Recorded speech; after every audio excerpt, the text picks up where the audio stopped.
Hello guys! Kumusta po kayo?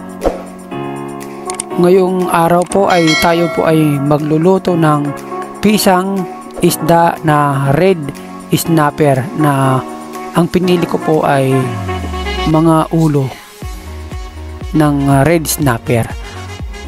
Ito po ang ating ingredients: red snapper na isda, bok choy, cabbage, bawang, luya, mahabang sili, sibuyas, asin, at siyempre ang bitchin, ajinomoto, at cooking oil.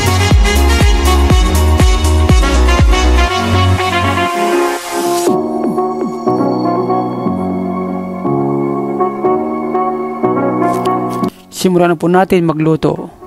Umpisa, magsaing muna tayo kasi kailangan natin ng sabaw ng bigas. Yun po ang ating ipagsasabaw.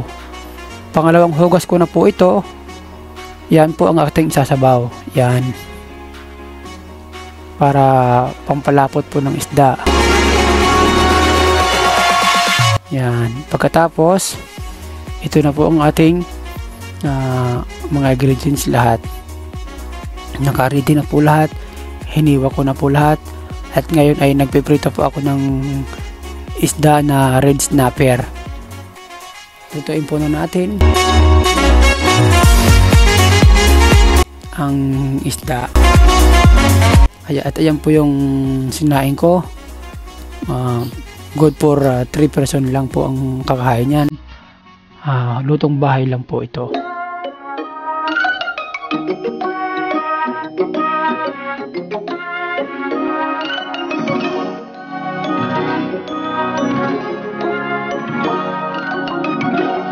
Ayan po, binaligtad na po natin yung ating pritong isda na mamaya ay ilalagay natin doon sa sabaw ng bigas. Ayan. Ayan po, luto na po ya. Tanggalin na natin sa kawali at ilagay natin sa isang container. Masarap itong ulo kasi matataba itong isda na to.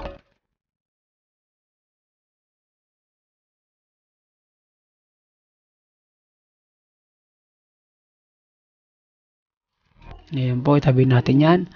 At ito yung panghuli natin ipiprito. Last part na to na pagprito natin.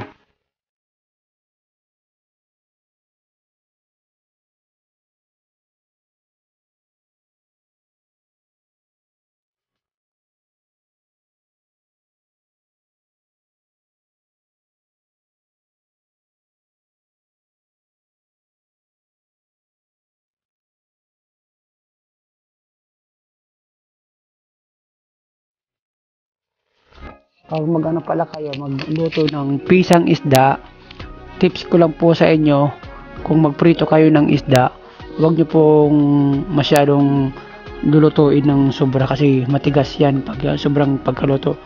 Yung tama lang po na pang pisa sana pagkaluto. Hindi crispy at hindi rin hilaw. Yung sakto lang pagkaprito. Ayan po, habang nagpiprito tayo ng isda, tayo po ay magpakulo ng ating hinugas na bigas na sabaw niya habang kumukulo siya. Yan po, luto na po ang ating pritong isda lahat. Tanggalin na natin sa kawali.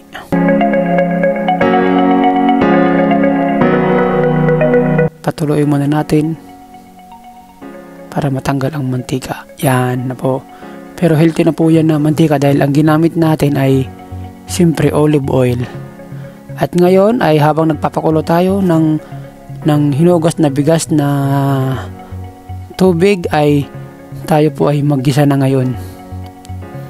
Gisain natin ang bawang. Unahin natin ng bawang siyempre. Hintayin natin na mag-brownish siya para maging mabango at malasa po ang ating pisang isda. Ngayon ay isunod na natin ang luya or ginger. Yan. haluin po natin ng mabuti.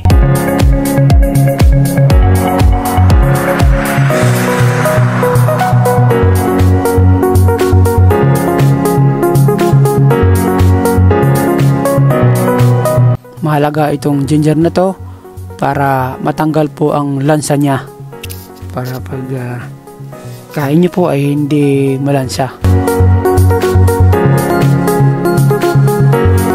Yan, pagkatapos ay isunod na natin ang sibuyas. Yan, para masarap ang inyong luto, dapat sa pagsangkot sa palang dapat ay maayos na at magandang pakasangkot siya. Yung lalabas na ang kanyang yung malambot na siya, yung sibuyas, yung bawang, yung makikita mo naman pag brownish na, yun na yun. At ngayon po, isalin na natin sa ating pinakuluang hinugas na bigas. Yan, yung sabaw niya. Diyan natin ihalo. Ayan. Hinalo po na natin ang ating ginisa. Yan. Ayan na siya, oh. Yan ang sabaw niya. Takpan muna natin hanggang sa kumulo ito upang lumasa siya. Yan na siya. Kumukulo na po. Yan.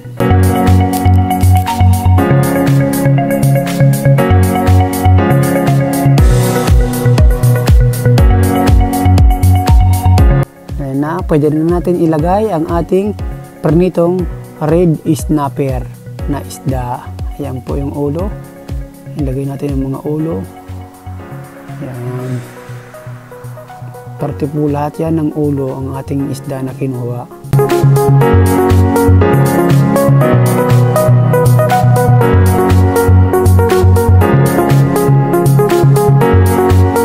Sigurado mapapakain tayo nito ng maraming kanin. Mapapa-underrice tayo nito mamaya.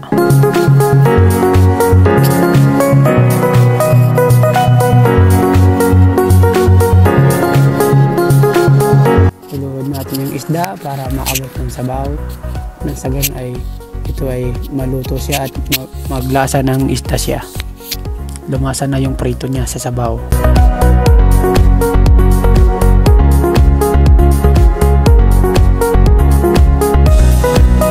Depende po sa inyo kung gaano karami ang sabaw. Basta ako po ayoko ng masyadong marami dahil tatlo lang kaming kakain, kaya isakto lang po yan para sa amin. Kasi mga kasama ko ay mahilig din sa mga sabaw. Kahit ako din gusto ko rin sabaw pag kumain ako. Yan. At pagkatapos ay hayaan natin na kumulo ang ating pisang isda or pinisahang isda na red snapper. At ngayon ay takpan muna natin hanggang sa kumulo ng ilang minuto, mga 5 to 10 minutes. At ngayon ay hugasan na natin ang ating gulay na cabbage at saka bok choy. Ito po ay pinatulo ko na po, natouch ko na yung hugasan.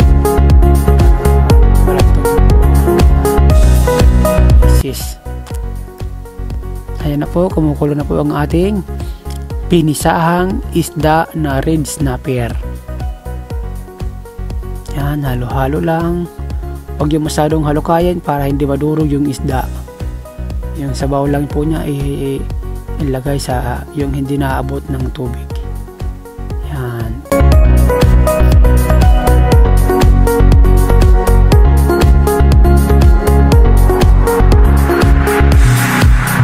Lagyan po natin ngayon ng asin. Depende po sa panlasa nyo kung gusto nyo ng maalat or hindi or tama lang.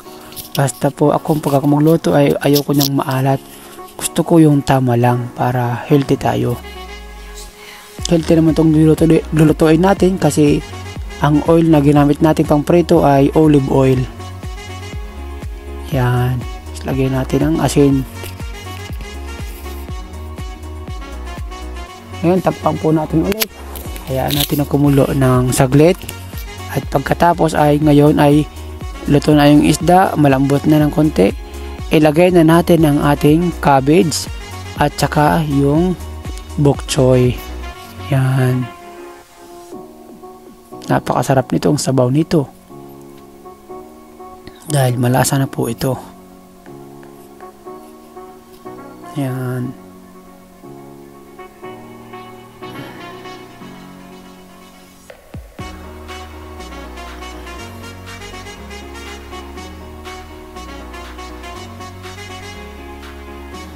Yan. Lagyan po natin ng sabaw sa ibabaw para mabasa ang mga gulay. Masarap talaga kumain pag may kasamang gulay ang niluluto mo dahil kompleto na po ang vitamins. Nandyan na po yung protein, nandyan na po yung vegetable, mga vitamins. Yan, lagyan po natin ng konting bitchin or ajinomoto. Yan.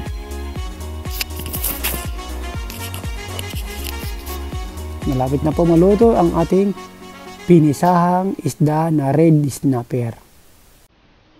Yan. Ngayon, takpo po natin. Hayaan natin magkakulo ng isang kulo lang ng 5 minutes. Ayan. Pagkatapos, hugasan natin ang ating mahabang sili at ilagay natin dito sa ating pisang isda. Dagdag yan po na pampalasa. Yan. Yan.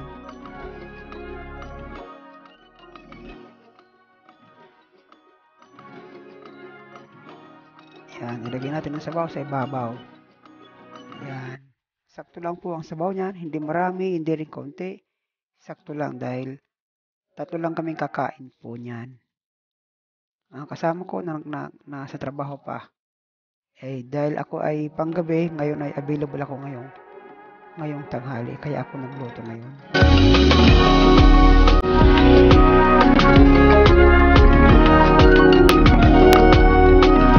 Ngayon po, ready na po ang ating pinisahang isda na red snapper. Shout out nga pala sa very supportive po na ka-team ko na si Team Carol at sa Team Hot Babes. Maraming salamat po sa inyong suporta. At siyempre, huwag niyo po kalimutan mag-subscribe, mag-like at comment sa ating bagong video na to. Nang sa ganon ay ma-update po kayo sa aking isusunod na bagong video na i-upload. Maraming salamat po sa inyo.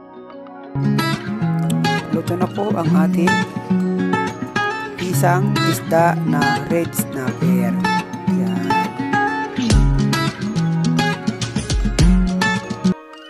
Ngayon ay iserve na natin. Kain na po tayo.